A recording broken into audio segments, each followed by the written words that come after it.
என்ன ஓட்டம் ஓடுறாப்புல பார்த்தீங்களா ஸ்டாலின் ஜி, என்ன ஓட்டம் ஓடுறாப்புல பார்த்தீங்களா. இந்த கேவலமான ஓட்டத்துக்கு பின்னணி என்ன அப்படின்னு பார்த்தீங்கன்னா, பீகாரில் இண்டி கூட்டணியை மக்கள் சாணிய செருப்பில் முக்கி ஓட ஓட விரட்டி எடுத்திருக்காங்க. மொத்தமாக இருக்கிற 243 தொகுதிகளில் 207 தொகுதியில் என்டிஏ மிகப்பெரிய அளவில் லீடிங்கில் இருக்குது. அது மட்டும் கிடையாதுங்க, அது மட்டும் கிடையாது. பாரதிய ஜனதா கட்சி அங்கே 101 இடங்கள், வெறும் 101 இடத்துல போட்டிக்கிட்டு 95 இடங்களில் லீடிங்கில் இருக்குது அப்படிங்கிற செய்தி ஸ்டாலின் அவர்களுக்கு மிகப்பெரிய அளவில் ஒரு கலக்கத்தை உண்டு பண்ணிருச்சு போல இருக்கு. அதுதான் காலையில் நிகழ்ச்சிக்கு போனோடனே, காலையில் ஒரு 12 மணி அளவில் இருக்கும், ஒரு நிகழ்ச்சிக்கு போகிறாரு. அங்கே செய்தியாளர்கள் மைக் எடுத்துகிட்டு போய், ஐயா பீகார் எலெக்ஷனை பற்றி என்ன நினைக்கிறீங்க அப்படின்னு கேட்டோடனே, இல்லை முழுசாக முடிவுகள் வரட்டும் நான் சொல்கிறேன் அப்படிங்கிற மாதிரி அப்படியே திருன்னு ஓடிய காட்சிகள் இன்னைக்கு சமூக வலைதளத்தில் கேலியும் கிண்டலுமா ஷேர் பண்ணக்கூடிய காட்சிகளாக இருக்கு.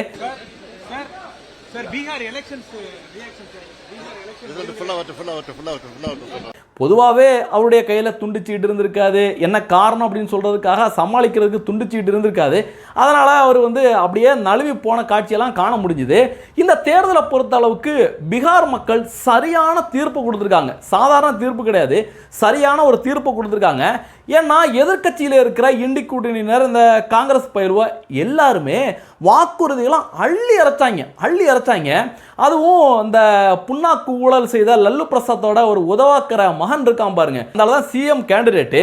என்ன தெரியுமா அவங்க தேர்தல் வாக்குறுதி கொடுத்துருக்காங்க, பீகாரில் நாங்கள் ஆட்சிக்கு வந்தோம்னா கள்ளுக்கடைகளை திறந்து வைப்போம். பீகாரில் ஏற்கனவே நிதிஷ்குமார் பாரதிய ஜனதா கட்சி கூட்டணி ஆட்சியில் பூரண மது விலக்கா அமல்படுத்தியிருக்காங்க. அதையெல்லாம் சிதைக்கிற மாதிரி நாங்கள் ஆட்சிக்கு வந்தால் தமிழகத்தில் எப்படி சாராய கடைகள் மூளைக்கு மூளை இருக்கோ அதே மாதிரி நாங்கள் சாராய கடைகளை திறப்போம் அப்படின்னு அறிவித்தாங்க. அப்போவே என்ன பண்ணாங்க, மகளிர் உஷாராகினாங்க.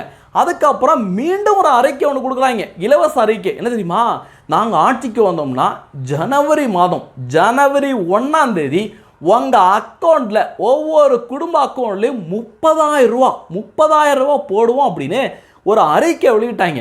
இது எல்லாத்தையும் தாண்டி இன்னொரு அறிவிப்பு, மிக முக்கியமான அறிவிப்பு. ஒவ்வொரு வீட்டுக்கும் நாங்கள் வெற்றி பெற்றோம் அப்படின்னா ஒவ்வொரு வீட்டுக்கும் அரசாங்க வேலை கொடுப்போம் அப்படின்னு கப்சாவை அடித்து விட்டாங்க.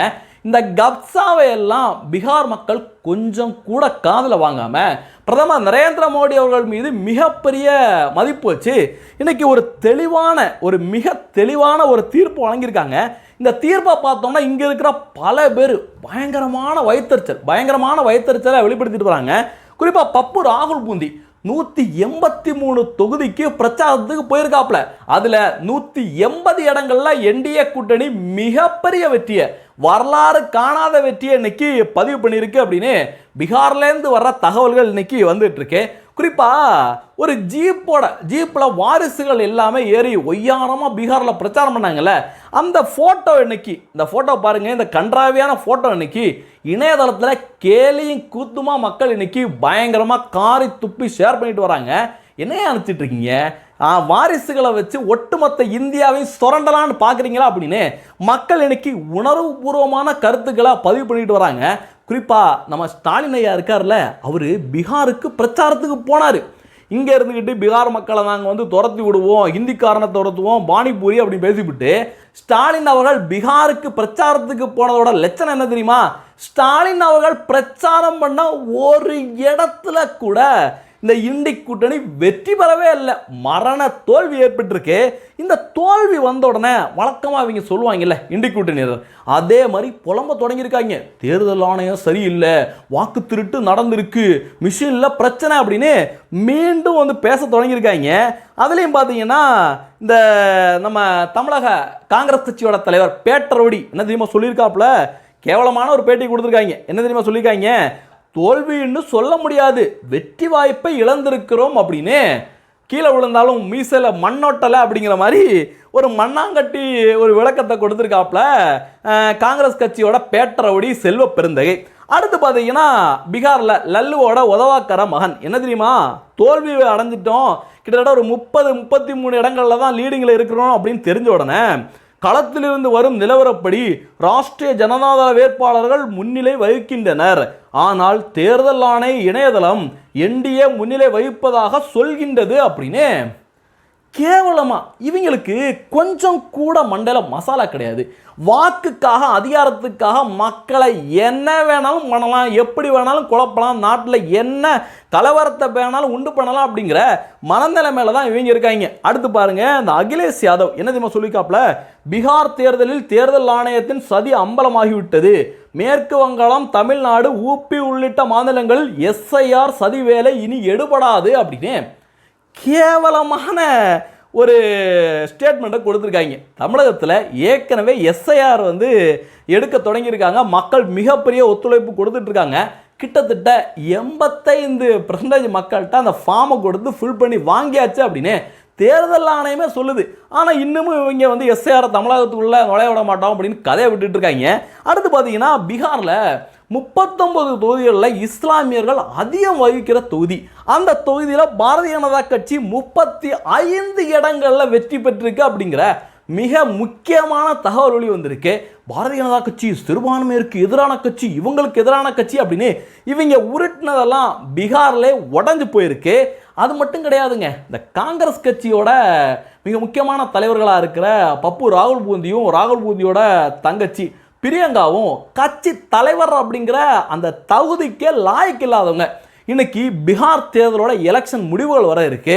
ஆனால் பப்பு ராகுல் பூந்தி ஒய்யாரமாக ஃபாரின் ட்ரிப்பில் இருக்காரு. அவருடைய தங்கச்சியும் ஒய்யாரமாக குடும்பத்தோட ஃபாரின் ட்ரிப்பில் இருந்துட்டு இருக்காங்க. ஆனால் அவங்களுடைய கட்சியோட நிலைமை பார்த்தீங்கன்னா அகல பாதாளத்தில் இருக்கு. இந்த ஓவைசியோட கட்சி இருக்குல்ல, ஓவைசியோட கட்சியை விட இவங்களுடைய கட்சிக்கு மிக குறைவான இடங்கள், 3 இடங்களா 4 இடங்களா அப்படின்னு காங்கிரஸ் கட்சி இன்னைக்கு தள்ளாடி தத்தளிச்சுட்டு இருக்கு. இதெல்லாம் பார்த்தோன்னே தமிழகத்தில் இருக்கிற இந்த இண்டி கூட்டணிக்கு சொம்படிப்பாங்கல்ல, அவங்களே கடுப்பாயிட்டாங்க. குறிப்பாக மாதேஷ் எல்லாருக்குமே தெரியும், ஆதன் டிவியோட ஒரு நெறியாளர். அவர் என்ன தெரியுமா பதிவு போட்டிருக்காரு, மோடி வீழ்த்தவே முடியாத உயரத்துக்கு போய்கொண்டே இருக்கின்றார். ராகுலே நம்பி இனியும் எந்த பயனும் வரப்போவதில்லை. தேஜஸ்விக்கு இருந்ததையும் காலி செய்ததுதான் ராகுலின் பீகார் பிரச்சாரம் என ரிசல்ட் சொல்கிறது அப்படின்னு காலங்காலமாக பரம்பரையாக திமுகவுக்கு சொம்படிச்சிட்டு இருக்க இந்த பத்திரிகையாளர்களே உண்மையை சொல்ல தொடங்கியிருக்காங்க. அடுத்து பாருங்க, இந்த ஜேம்ஸ் வசந்தன் அப்படிங்கிற மெஷினரி என்ன தெரியுமா கதறியிருக்காங்க, என்னங்க ஐயா பீகாரில் இப்படி பண்ணி வச்சிருக்காங்க, இந்தியாவின் துக்க நாள் அப்படின்னு இந்த ஜேம்ஸ் வசந்தன் பதிவு போட்டிருக்காப்புல. துக்க நாள்னா எதுக்கியா இருக்க, போய் தொலை, நாட்டுக்காவது நல்ல விஷயம் கிடைக்கட்டும் அப்படின்னு நிறைய பேர் அதுக்கு பதிலடி கொடுத்துட்டு வராங்க. அடுத்து பார்த்தீங்கன்னா, இந்த ஆர்கே ராதாகிருஷ்ணன் உங்களுக்கு தெரியும், எல்லா மீடியாவிலையும் பத்திரிக்கையாளர் அப்படின்னு பயங்கரமாக ஆற்றுவாங்க.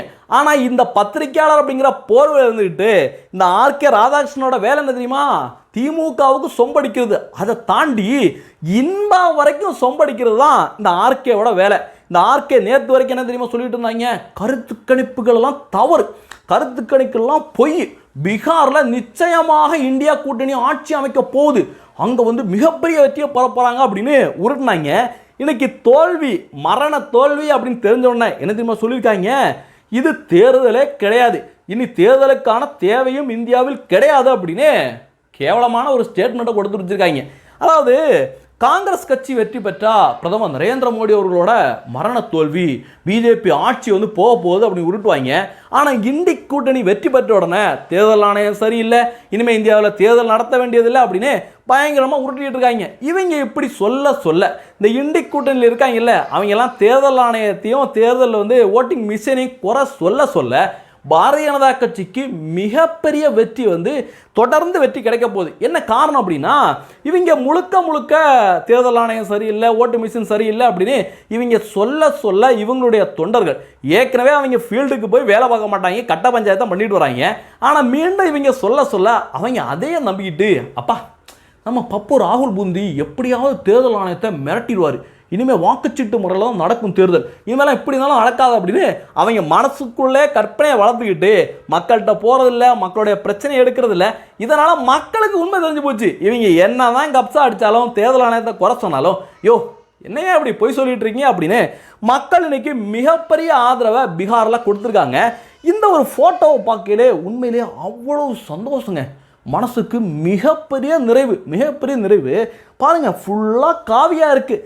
அங்கங்கே கொஞ்சம் கொஞ்சம் இந்த தெலுங்கானா, கர்நாடகா, தமிழ்நாடு, கேரளா அப்படி அங்கங்கே மட்டும் கொஞ்சம் கொஞ்சம் கலர் மாறி இருக்குது. இதெல்லாம் நிச்சயமாக ஒரு நாள் காவியாக மாறும். ஒட்டுமொத்த இந்தியாவும் காவியாக ஜொலிக்கும் அப்படிங்கிறது தான் இதெல்லாம் பார்க்கல நம்மளால் தெரிஞ்சுக்க முடியுது.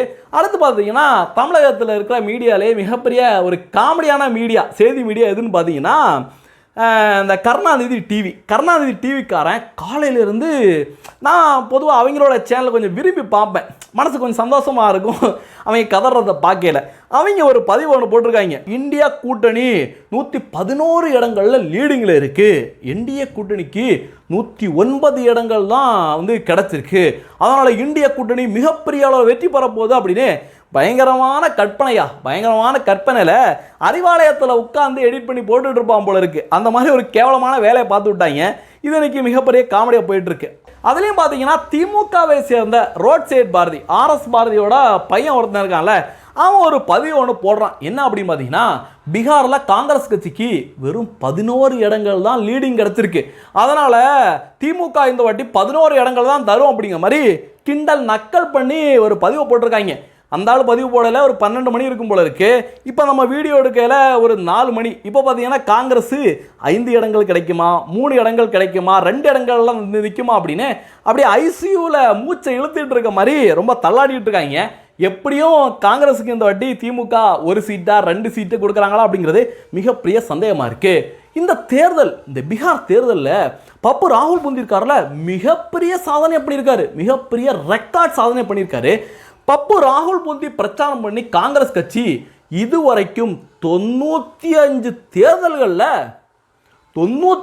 தேர்தல்களில் மரண தோல்விங்க, படு தோல்வி அடைஞ்சிருக்கு.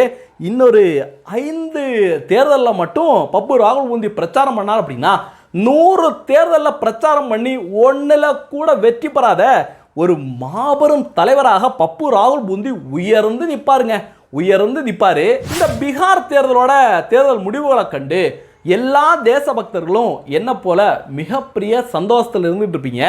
ஆனால் இந்த இண்டி கூட்டணியில் இருக்காங்கல்ல, அவங்க நேற்று வரைக்கும் மிகப்பெரிய சந்தோஷத்தில் அப்படியே கொண்டாடி ரூமில் டான்ஸ் எல்லாம் போட்டுட்டு இருந்திருக்காங்க. அதை பற்றிய ஒரு சின்ன தகவல். இந்த விசிகாவை சேர்ந்த ஒருத்தவன் நேற்று பதிவு போட்டிருக்கான். என்ன தெரியுமா? பீகார் தேர்தலில் பாஜக தோற்றால் மத்திய அரசு 16ஆம் தேதி கவிழும், ஸ்டாலின் பிரதமர் ஆகிறார் அப்படின்னு. என்ன இதை ஸ்டாலினே நம்ப மாட்டாப்புல, திமுக காரனே நம்ப மாட்டாங்க. ஆனால் விசிகா காரன் பதிவு போட்டிருக்கான் பாருங்க. ஐயோ, இவங்கெல்லாம் நினைக்கல, செம காமெடியாக இருக்கு. அடுத்து பார்த்தீங்கன்னா, திமுகவை சேர்ந்த ஒரு முக்கியமான ஒரு ஐடி, ஜெயராம் திமுக அப்படிங்கிற ஐடி, அந்த ஐடியிலிருந்து பதிவு வந்திருக்கு. என்ன தெரியுமா? நாளை 14/11/2025 பீகார் முதல்வராக தேஜஸ்வி யாதவ் தேர்வு பெறுகிறார். 20ஆம் தேதி பதவியேற்பு நிகழ்ச்சியில் முத்துவேல் கருணாநிதி ஸ்டாலின் அவர்கள் கலந்து கொள்கிறார். என்ன காமெடியாக இருக்கு பாருங்க. பதவியேற்புக்கே டேட்டை குறிச்சிட்டாங்க. அந்த அளவுக்கு கனவுல மிதந்துட்டு இருந்திருக்காங்க. ஆனால் இன்னைக்கு தேர்தல் முடிவுகள் வந்தோடனே இந்த ஜெயராமன் திமுக என்ன தெரியுமா பதிவு போட்டிருக்காங்க? மோடியும் அமித்ஷாவும் அங்கம் வகிக்கும் பாஜக ஒன்றிய அரசு இருக்கும் வரை தென் மாநிலங்களை தவிர வட மாநிலங்களில் காங்கிரஸோ மாநில கட்சிகளோ வெல்வது இனி கடினம் அப்படின்னு ஸ்டேட்மெண்ட்டே கொடுத்துட்டாங்க. இது மாதிரி நிச்சயமாக காங்கிரஸோ மாநில கட்சிகளோ வெல்லாத அப்படின்னு ஸ்டேட்மெண்ட்டை கொடுத்துருக்காங்க. ஆனால் இந்த திமுக காரனுக்கு ஒரு விஷயம் புரியலை. வட மாநிலம் மட்டும் கிடையாது, தென் மாநிலத்திலையும் பாரதிய ஜனதா கட்சி மிக அழுத்தமாக தனது தடத்தை பதித்து கொண்டு வருகின்றது. ஆந்திராவில் பாரதிய ஜனதா கட்சியோட கூட்டணி ஆட்சி, தெலுங்கானாவில் பிரதான எதிர்கட்சியாக மிகப்பெரிய அளவில் மக்கள் செல்வாக்கோட பாரதிய ஜனதா கட்சி வளர்ந்துட்டு வருது. தமிழகத்திலையும் கேரளாவிலையும் பாரதிய ஜனதா கட்சி மிகப்பெரிய அளவில் முன்பு இருந்ததை விட மிகப்பெரிய அளவில் வளர்ச்சி இருக்குது. கர்நாடகாவில் ஏற்கனவே ஆட்சியை பிடிச்சிருக்காங்க, இப்போ எதிர்கட்சியாக இருக்குது. அடுத்த முறை நிச்சயமாக கர்நாடகாவில் மிகப்பெரிய வெற்றியை பாரதிய ஜனதா கட்சி பதிவு பண்ண போகுது. ஆனால் இவங்க இப்படி உருட்டிட்டு இருக்காங்க. மிகப்பெரிய வெற்றி, பீகார் வெற்றி மிகப்பெரிய வெற்றி. உண்மையிலேயே மிகப்பெரிய சந்தோஷமாக இருக்குது. என்ன போல் எல்லாருமே, எல்லா தேசபக்தர்களும் மிகப்பெரிய சந்தோஷத்தில் இருப்பீங்க. எல்லாருக்கும் வாழ்த்துக்கள், எல்லாருக்குமே வாழ்த்துக்கள், சந்தோஷமாக கொண்டாடுங்க. நிச்சயமாக இண்டி கூட்டணி அப்படிங்கிற அந்த தேச துரோகிகள் நாட்டை விட்டு போகிறது தான் நாட்டுக்கும் நல்லது, மக்களுக்கும் நல்லது. இந்த செய்தியை பற்றி நீங்கள் என்ன நினைக்கிறீங்க அப்படிங்கிறதையும் பதிவு பண்ணுங்கள். நன்றி, ஜெய்ஹிந்த், வந்தே மாதரம். அடுத்து இன்னொரு விஷயத்தை உங்கள்கிட்ட ஷேர் பண்ணிக்கணும் அப்படின்னு ஆசைப்படுறேன். நம்முடைய பாரத் ஃபர்ஸ்ட் சேனலுக்கு நீங்கள் பேராதரவை, மிகப்பெரிய ஆதரவை கொடுத்துட்டு வரீங்க. எல்லாருக்குமே நெஞ்சார்ந்த நன்றியை தெரிவிச்சுக்கிறேன். நம்முடைய சேனலுக்கு அடுத்த கட்ட வளர்ச்சிக்காக ஒரு கேமரா, இப்போ நம்ம வந்து மொபைலில் தான் ஷூட் பண்ணிட்டு இருக்கோம் அந்த வீடியோக்கள் எல்லாமே, ஒரு கேமரா, ஒரு சிஸ்டம் இதெல்லாம் வாங்கலாம் அப்படின்னு முடிவு பண்ணியிருக்கோம். நீங்கள் அதுக்கு பங்களிப்பாக ஏதாவது உதவி பண்ண நினச்சிங்கன்னா டிஸ்கிரிப்ஷனில் ஜிபே நம்பர், அக்கௌண்ட் நம்பர் எல்லாமே கொடுத்துருக்கேன். நன்றி, ஜெய்ஹிந்த், வந்தே மாதரம்.